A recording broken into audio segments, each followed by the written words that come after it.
Muhammad Setiu Yang Bayan Baru. Terima kasih Tan Sri Speaker. Saya terus masuk kepada 010200 perancangan.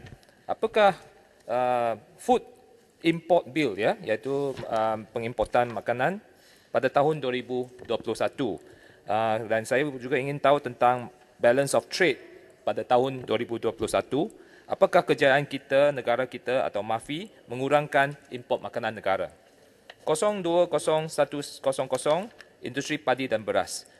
Saya mohon MAFI jawabkan keberkesanan pemberian hak edaran eksklusif kepada pengedaran padi benih sah kepada PPK. Apakah ia berkesanan? Adakah dia berjaya mengurangkan kelewatan padi benih sah kepada para petani? Dan juga apakah perkembangan perancangan stokpil benih padi sah oleh Bernas ya, yang di bawah syarat baru oleh Bernas. Kita nak tahu apakah perkembangan terkini tentang perancangan stokpil benih padi sah. Apakah progres projek land consolidation untuk penanaman padi berskala besar juga? Kita mohon MAFI jawab.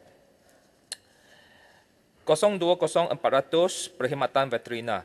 Kita tahu bahawa ASF telah masuk ke Sabah dan Sarawak dan kita harap bahawa ia tidak datang ke Semenanjung.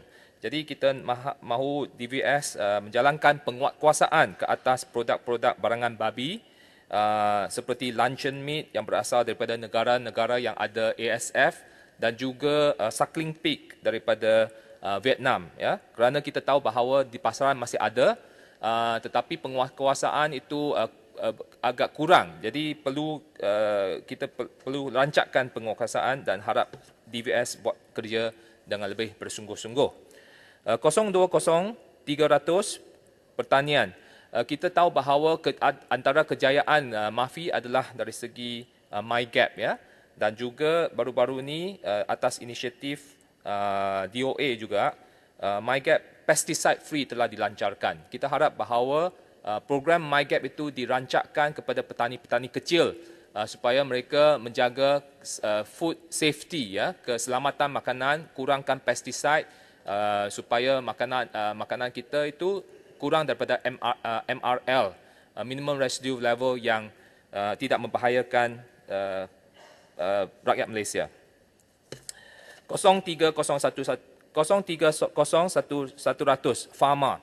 Kita tahu bahawa farmer dia berusaha untuk membantu pemasaran ya, tetapi ada terlalu banyak program sehinggakan dia menjadi saya rasa pembaziranlah. Saya bagi contoh ya, Agro Bazaar dalam farmer dia ada Agro Bazaar kedai rakyat, Agro Bazaar K-shop, Agro Bazaar R&R, Agro Bazaar rakyat. Dan semua ini sebenarnya bertujuan yang sama. Dan akhirnya dia program ini menjadi begitu banyak dan setiap program itu dia sampai ke state dia hanya 10,000 20,000 setahun bantuan kepada pengusaha. Jadi kalau kita boleh consolidate, itu akan menjadi lebih baik untuk membantu rakyat. Kurangkan birokrasi, kurangkan what you call overlapping. 040800 bioekonomi. Saya terpanggil untuk berucap untuk rakan-rakan kita di dalam bioekonomi kerana peruntukan dipotong sebanyak 50%, agak banyaknya. Masa saya menjadi Timbalan Menteri, peruntukan untuk bioekonomi 12 juta. Tetapi tahun ini tahun lepas dipotong sehingga 9 juta dan tahun ini menjadi 4.5 juta sahaja. Jadi how do they survive? Dia ini bioekonomi ini dia membawa investment kepada sektor pertanian. Jadi harap kementerian tolonglah bioekonomi supaya mereka boleh survive. 040100 bertugas ke luar negara. Kita harap bahawa foreign attaché kita, agriculture attaché kita di setiap negara, tujuan buah negara membantu region ya, membantu mempermudahkan memperluaskan akses kepada market ya. Jangan mereka pergi sana kerja.